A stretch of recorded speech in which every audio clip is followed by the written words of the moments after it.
untie it.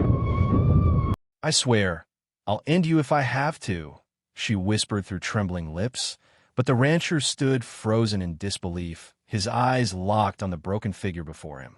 The sun was cruel that day, hanging heavy over the desert like fire poured across the sky. Its heat pressed down until the earth itself seemed ready to crack apart. In the center of that scorched emptiness, a young woman lay stretched out, her wrists tied to iron stakes driven deep into the dirt. Her ankles were bound so tightly the ropes had cut deep into her skin. She looked less like a person and more like an offering left to burn beneath the heavens. Her dress was torn, her lips split from thirst, and strands of hair clung to her damp face. Every shallow breath seemed to take all the strength she had left. If you're watching this, subscribe and let me know where you're watching from. This story gets much more intense, and I'd love to hear your thoughts in the comments below. A circle of villagers stood at a distance, their faces shadowed with judgment. Some turned their eyes away in shame, while others glared coldly, as if her pain proved the righteousness of their fear. At the front of them all stood Henry Boone, the village head.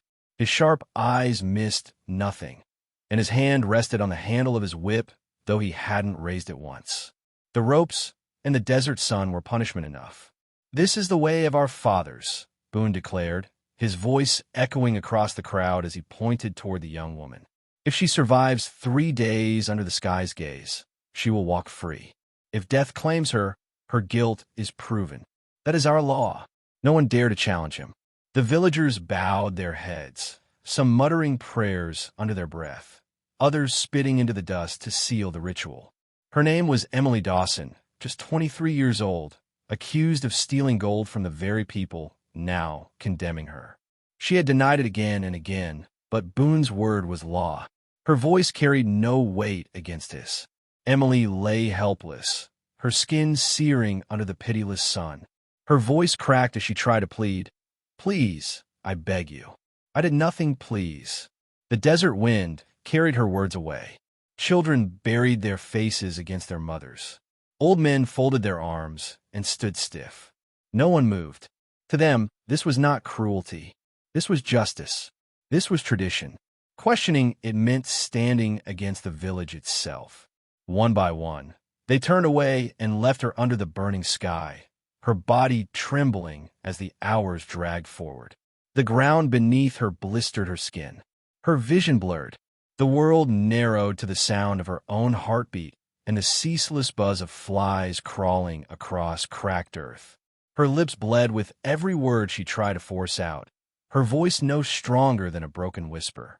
Yet in the shadow of despair, one thought clung to her. She didn't want to vanish unseen.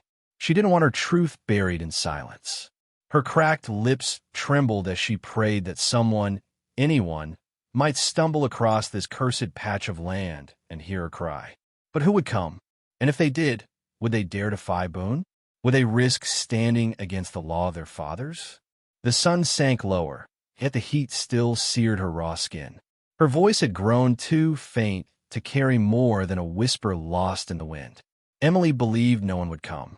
And then she heard it, the slow, steady crunch of hooves on brittle soil. Through her blurred vision, she saw him, a tall figure on horseback moving with the cautious steadiness of a man who had seen war. His shoulders were broad, his face marked by time, his eyes sharpened by memories he never spoke of. Daniel Carter, 56, a rancher now, but once a soldier who had walked through fire and carried scars he could never leave behind. He had built his life around silence, work, and the lonely safety of his ranch far from towns and their chaos. But that silence shattered the moment he saw her. A girl staked to the ground, her body raw from rope and sun, her lips cracked and torn from thirst. She lifted her head just enough to whisper through her trembling mouth, "Please, I'm begging you, untie me." The words struck him like a gunshot to the chest. He could have turned his horse and kept riding. It would have been the safer choice. Everyone in these parts knew better than to cross Henry Boone and his laws. But Daniel Carter wasn't made to ride past suffering. Not after what he had seen in the war. Not after the family he had once lost because too many men had chosen to look away. He swung down from his horse, his boots crunching on the cracked earth. He knelt beside Emily, his shadow falling across her burned skin. Her wide eyes searched his face with terror and hope all tangled together. "You're not guilty, are you?" he muttered under his breath. Her answer was no more than a rasp of air. "I swear on my life, I'm not." Daniel drew his knife and sliced through the ropes binding her wrists. The cord snapped free, leaving angry red marks across her skin. Her trembling hands lifted as if she couldn't believe she was free. He cut the ties at her ankles and then lifted her easily into his arms. She felt light, too light, as though the desert had already stolen most of her. He carried her toward his horse, but behind them, on the ridge, 2 villagers stood watching. Their eyes were wide with shock, and he knew they would soon run back to Boone. By freeing Emily, Daniel hadn't just broken a law. He had spit in the face of tradition. Emily's voice cracked as he set her on the saddle. "They'll kill you for this." Daniel's jaw tightened as he swung up beside her. "Let them try." With a sharp tug on the reins, the horse started forward, carrying them away from that cursed ground. But just beyond the ridge, danger was already waiting. Daniel guided the horse over the ridge, his arms steadying Emily as she swayed weakly against him. She clutched the saddle horn, her fingers trembling, her head resting against his chest, as though even holding it up was too much. He kept his eyes on the trail, but his ears caught every shallow breath she took. The sound of a voice cut through the wind. "Stop right there, Carter." Daniel pulled the reins, the horse slowing to a halt. He turned his head and saw them. Henry Boone with 4 men standing at his back. Boone's long coat whipped in the dry wind, his hand resting close to the grip of his revolver. His eyes were sharp, but beneath that steel was a flash of something else, anger at being defied. "You think you can ride off with her?" Boone's voice carried across the dry air, heavy with scorn. "You spit on the law of this town, the law of our fathers." Emily's body tensed. Her cracked lips parted, whispering against Daniel's shirt. "They'll kill you." Her voice shook with fear. Daniel kept his eyes on Boone, speaking low but steady. "That law isn't justice, Henry. It's cruelty. And you know she isn't a thief. You just needed someone to blame." Boone's grin stretched, but it carried no warmth. His men spread out, blocking the trail. One carried a heavy stick, another a knife gleaming in the light, the third already gripping a pistol halfway out of its holster. The fourth hung back, his jaw clenched, waiting for Boone's command. Daniel's hand brushed the handle of his old Colt, though he left it in the holster. His pulse stayed steady, the calm of a man who had faced worse than this. The first man charged, swinging the wooden stick. Daniel slid from the saddle in one swift motion, stepping aside as the stick cut through empty air. His fist drove hard into the man's stomach, the sound of breath leaving lungs sharp in the silence. The stick clattered to the ground as the man folded over. The second came fast with a knife. Daniel caught his wrist mid-swing, twisted it hard until the blade dropped into the dust and slammed an elbow into his jaw. The man crumpled, groaning on the ground. Emily gasped when the third man raised his pistol. The shot cracked through the air, wild and high, as Daniel kicked his arm, forcing the gun upward. In the same motion, he drove the man down into the dirt, the revolver skidding across the ground. The last man froze. His eyes darted to Boone for orders, but Boone didn't move. His jaw worked tight, his fingers twitched near his revolver, but he didn't draw. He saw in Daniel's eyes the look of a soldier who had survived battlefields most men never returned from. Boone spit into the dirt. "This isn't finished, Carter. You and the girl will pay. Both of you." His voice was sharp, but there was restraint in it too, a man weighing his pride against his survival. He snapped his hand, motioning for his men. The ones still standing dragged the others up. Beaten, they limped back with pride as broken as their bodies. Boone turned his back, but his words hung heavy. Daniel stood, breathing hard but steady, dust clinging to his shirt, knuckles raw. He climbed back onto the horse, his hand firm around Emily's waist as she clung to him with trembling fingers. Her eyes lifted to his, wide with awe and fear all tangled together. Why risk it?" she whispered. He didn't answer right away. His gaze stayed on the empty trail ahead, the desert stretching wide and merciless. Finally, his voice came low. Because I know what it costs when good men walk away. They rode in silence, the horse carrying them past the ridge and into the emptiness beyond. Emily's body leaned against his, too weak to hold herself upright. She closed her eyes, but she wasn't asleep. She was listening to the steady beat of his heart, the only anchor keeping her from drifting into the dark. Every step of the horse felt borrowed, every breath a gamble. Boone had been humiliated, and men like him never forgot. His threats weren't empty. They would come again. Daniel knew it. Emily knew it. And still, they rode on, dust rising behind them, two figures against the endless horizon, bound now by something far greater than law or fear. The town was still when Daniel guided the horse into the sheriff's yard. The air smelled of dust and faint smoke, the kind that clung to wood after a day of heat. Emily slumped against him, half conscious, her weight so light it scared him. Before she slid from the saddle, Daniel caught her, lifting her down as if she were fragile glass. The office door creaked open, and Sheriff Robert Hayes stepped into the light. He stood tall, his hat shading his eyes, one hand resting on his belt. His gaze fell on Daniel, then shifted to the girl in his arms. "Daniel Carter," Hayes said slowly, his voice lined with memory. "I haven't seen you since the war, and now you ride in with a girl ready to collapse. When God's name happened?" Daniel carried Emily inside without answering. He set her gently on a wooden bench, his jaw tight. The sheriff followed, his boots clicking against the floor. When Daniel finally spoke, one name left his lips like a stone dropped in water. "Boone." Hayes' face hardened at once. "That man's been strutting around too long, acting like he owns this land," he muttered. He knelt by Emily, carefully checking her wrists, the rope burns raw and angry against her skin.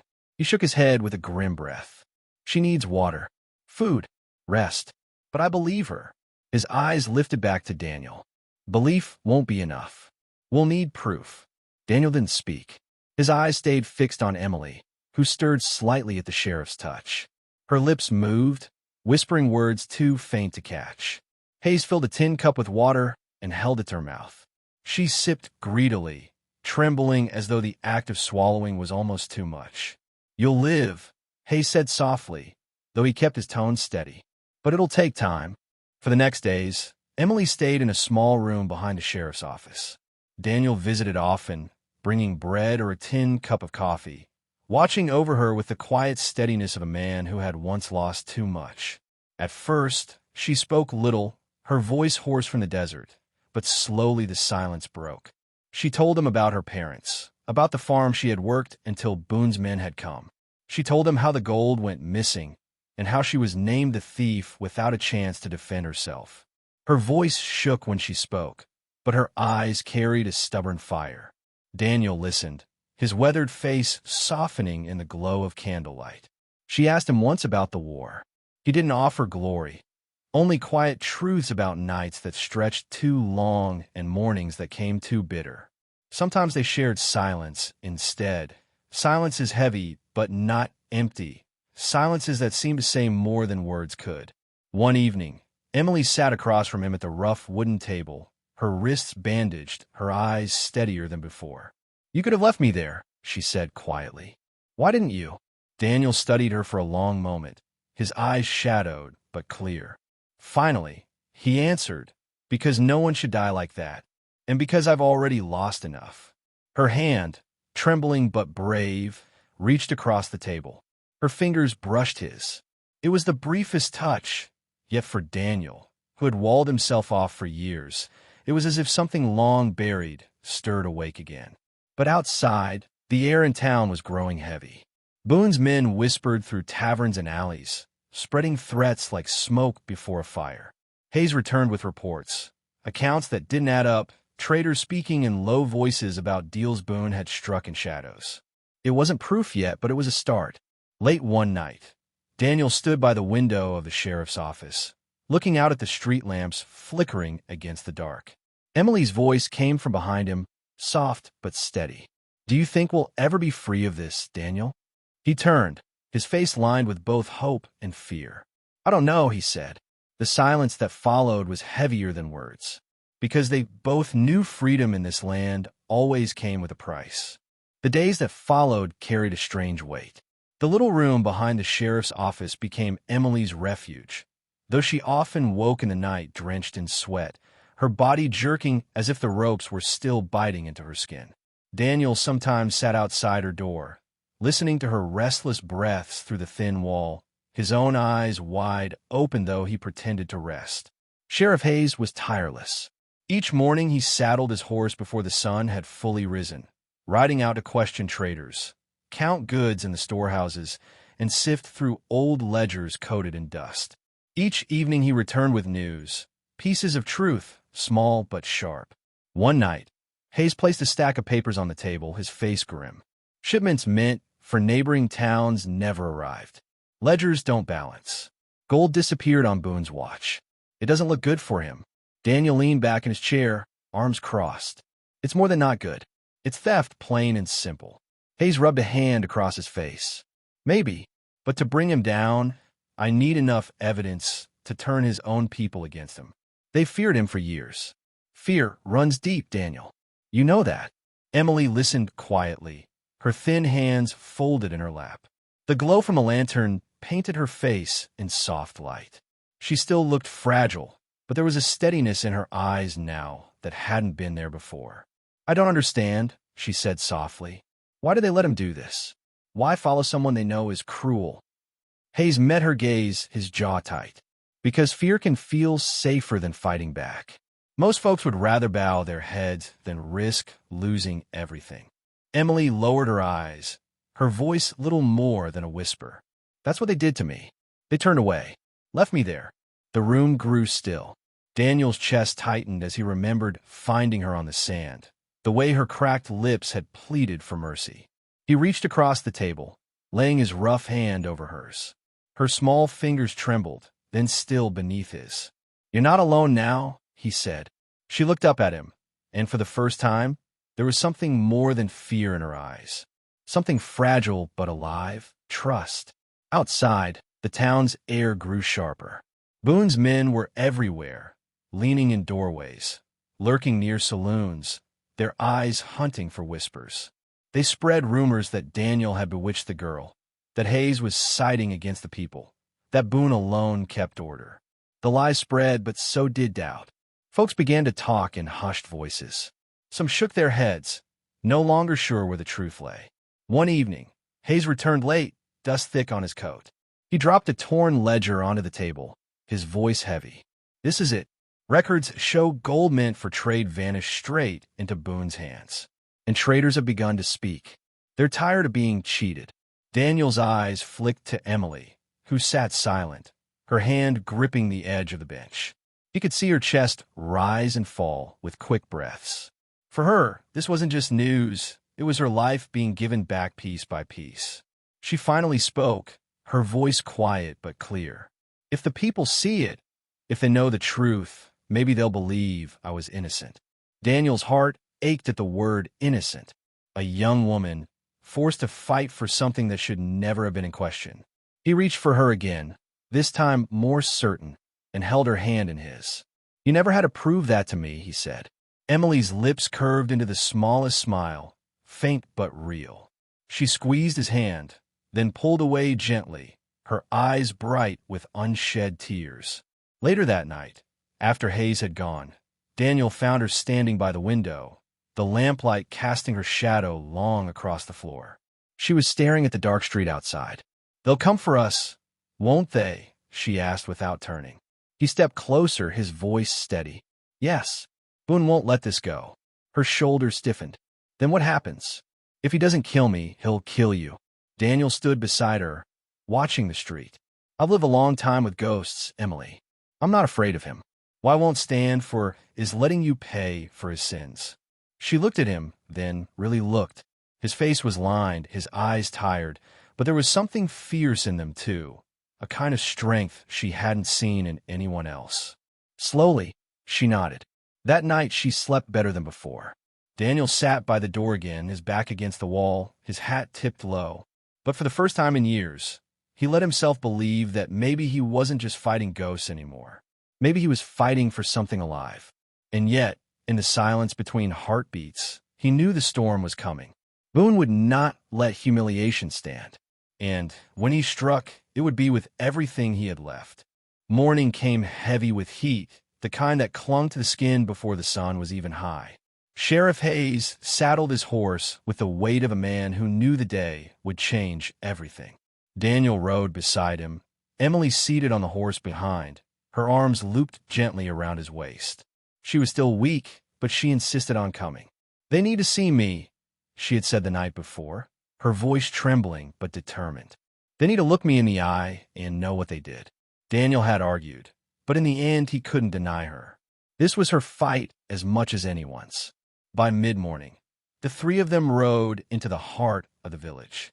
People spilled from homes and shops, their faces tense, voices hushed. Fear lingered in the air, but curiosity stirred with it. Sheriff Hayes dismounted, holding a stack of ledgers and notes in his hand. Henry Boone stood near the well, his men gathered close, their eyes sharp as knives. Boone's long coat hung heavy around him, his hand never far from the grip of his revolver. His grin was stretched thin, more a snarl than a smile, but his voice carried loud enough for all. "Well, well." The sheriff himself, and Carter. And look, his eyes slid to Emily, his tone laced with contempt, the little thief who thinks she can play the victim. Emily's hand tightened on the saddle horn, but Daniel felt her steady herself. She didn't look away. Hayes stepped forward, his voice clear and steady. "Enough lies, Boone. How about the records? Shipments of gold gone missing. Traders cheated. Numbers twisted until they don't make sense. And every line of it points back to you." Murmurs rippled through the crowd. Some shifted uncomfortably. Others leaned forward, eager for the truth. Boone barked a laugh. "Forged. All of it.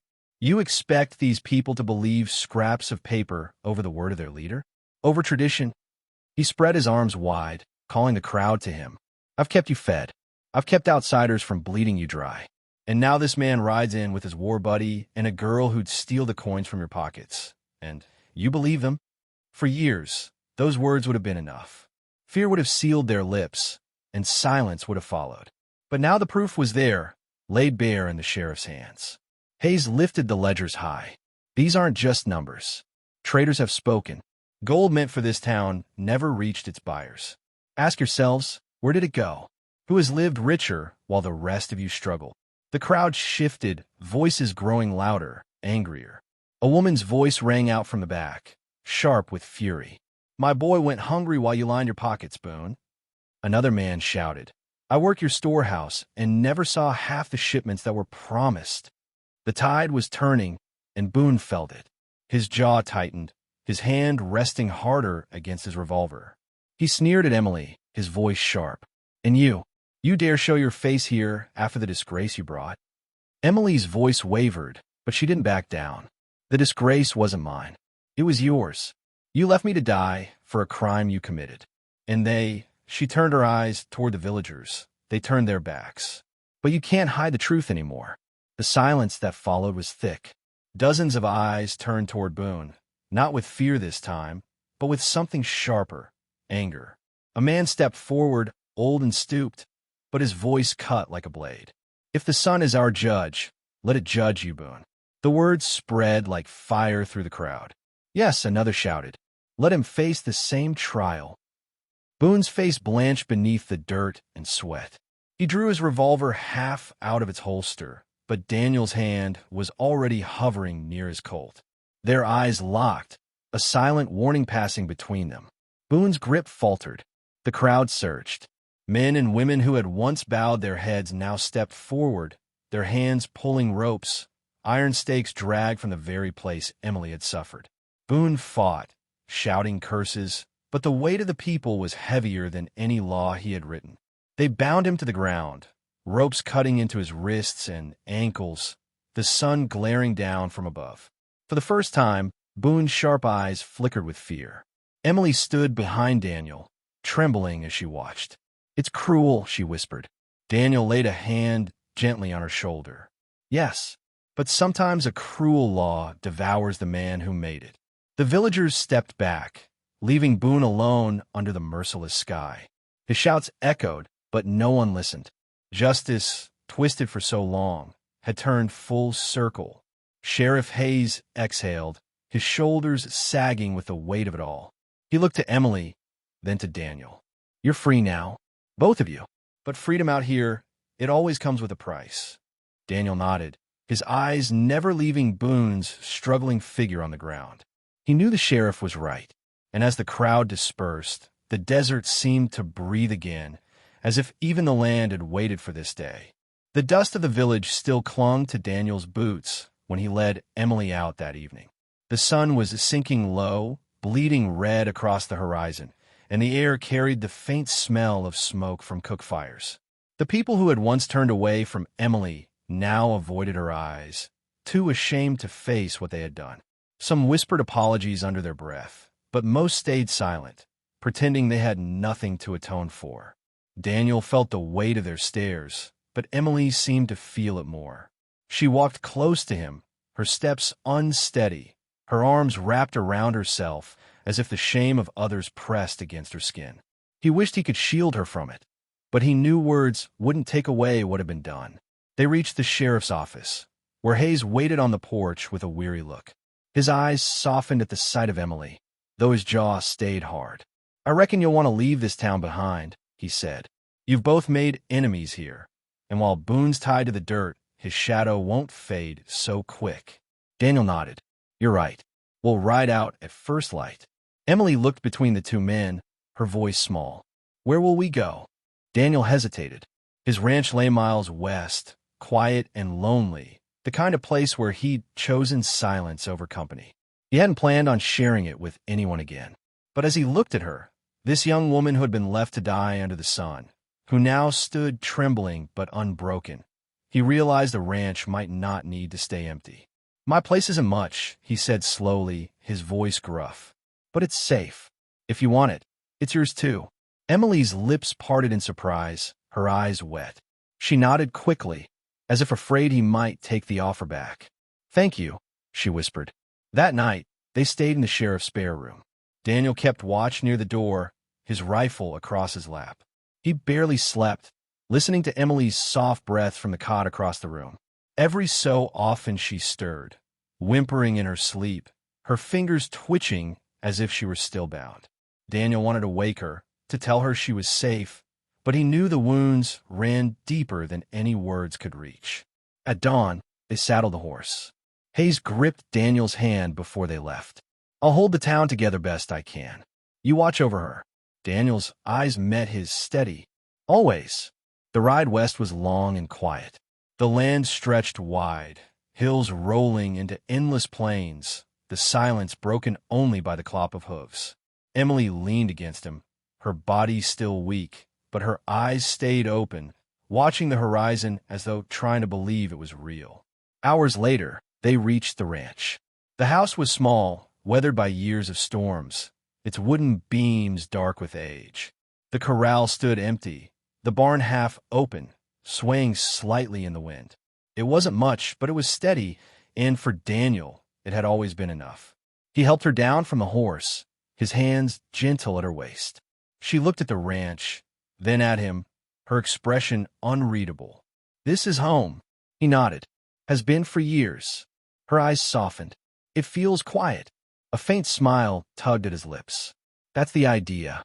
Inside, he lit the lantern, its glow spilling across the worn wooden table and the old rocking chair by the hearth. Emily ran her fingers along the surface of the table, pausing at the deep scratches etched into the wood. She traced them silently, as though trying to imagine the life that had left those marks. "Your family?" she asked softly. Daniel's jaw tightened. He leaned against the doorway, his arms crossed. "Once, long time ago." Her eyes lingered on him, but she didn't press. She only nodded, and in that small act of restraint, Daniel felt something shift between them. She understood loss, and she knew some stories were better left waiting. Days turned into weeks. Emily grew stronger, her color returning, her laughter appearing in small, fragile bursts. She helped mend fences, carried buckets of water from the well, and sometimes hummed softly while she worked, her voice thin but beautiful. At night, they sat by the fire, sharing coffee from tin mugs. Sometimes they spoke, sometimes they didn't. Silence wasn't empty anymore. It was something they carried together. Yet even in peace, shadows lingered. Daniel often caught Emily staring at the horizon, her brow furrowed, her shoulders tense. Boone's threats still hung in the air, his words echoing. "This isn't finished. You'll pay." One evening, as the fire crackled low, Emily spoke without looking at him. "Do you think he'll come back?" Daniel's eyes stayed on the flames. "Men like him don't forgive. But if he does come, he'll have to go through me." She turned her head, studying him with quiet intensity. Her voice was barely above a whisper. "You already gave me back my life. Don't lose yours because of me." Daniel looked at her then, his weathered face softening. "Life isn't worth much if you don't fight for something. I won't stand by while someone tries to take yours again." Her eyes filled, and for a moment she couldn't answer. Instead, she reached for his hand across the table, holding it with a strength that surprised him. In that quiet, Daniel felt something he hadn't in years: hope. Fragile, uncertain, but alive.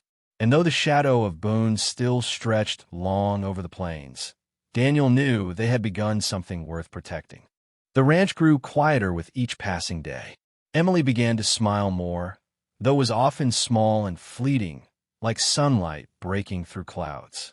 She moved with more strength, carrying buckets from the well, helping in the kitchen, even sweeping the porch with a steady rhythm. Daniel watched her sometimes from the corral, his chest tight with something he hadn't felt in years. She was alive, and with every step she took, she was reclaiming herself. But peace never lasted long in the West. One late afternoon, as the sun slid low and painted the sky in gold, Daniel spotted dust on the horizon. His stomach turned heavy. He knew what it meant before he even counted the riders. For men, moving fast. He stepped onto the porch, his rifle leaning against the wall. Emily was near the barn, her hands full of laundry she had hung to dry.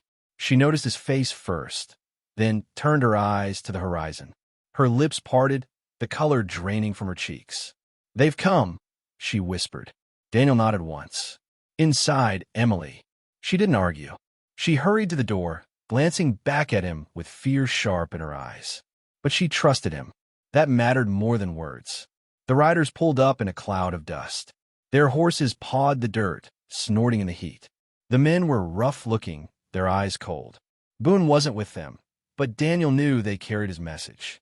One man leaned forward in the saddle, his hand resting near his pistol.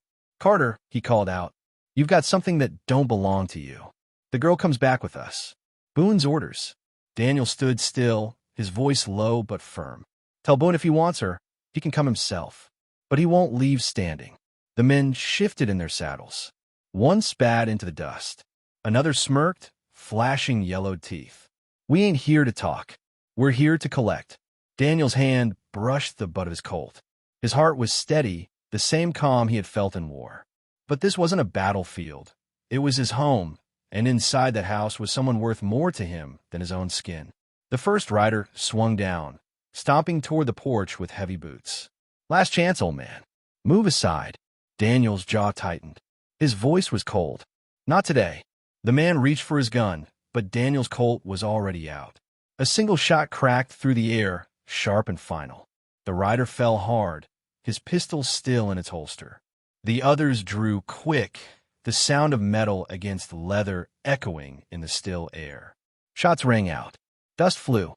The ranch shuddered with violence. Emily cried out from inside, ducking to the floor as bullets splintered the doorframe. Daniel fired again, his aim steady.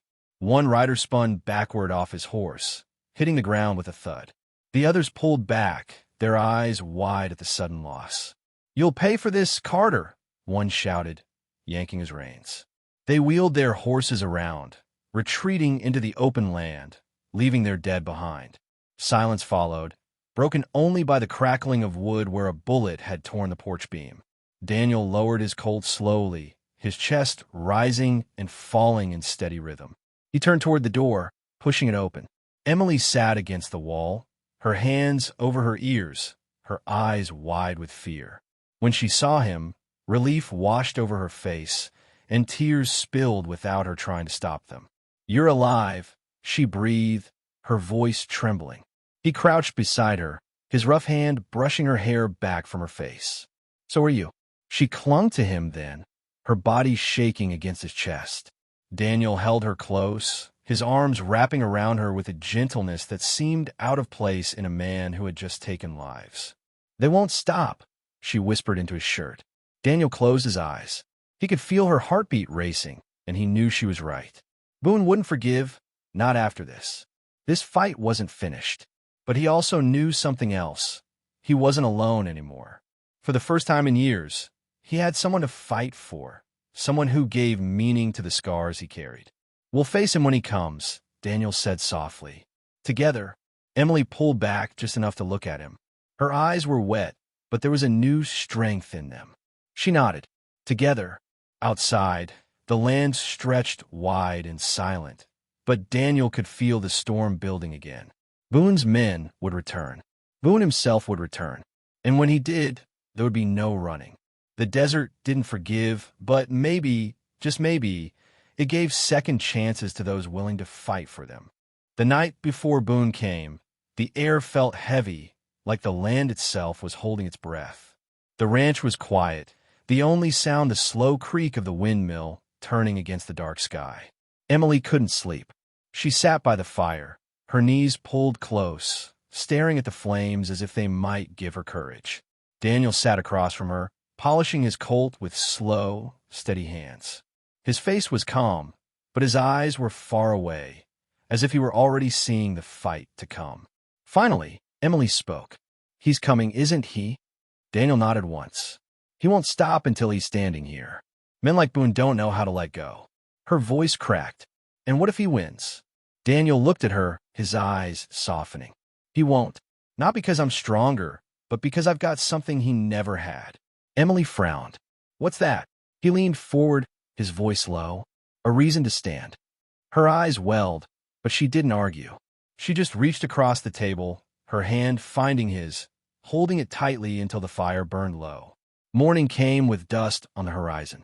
This time, Boone himself rode at the front, his coat flapping like a shadow behind him. A dozen men followed, rifles slung, faces hard. Daniel stepped onto the porch, rifle in hand, Emily behind him. She wanted to hide, but she refused. She had been left to die once. She wouldn't face the world with her head bowed again. Boone pulled his horse to a stop, his voice sharp. "Carter, you've taken what's mine. Hand over the girl, and maybe I'll let you crawl away with your life." Daniel's voice carried steady across the yard.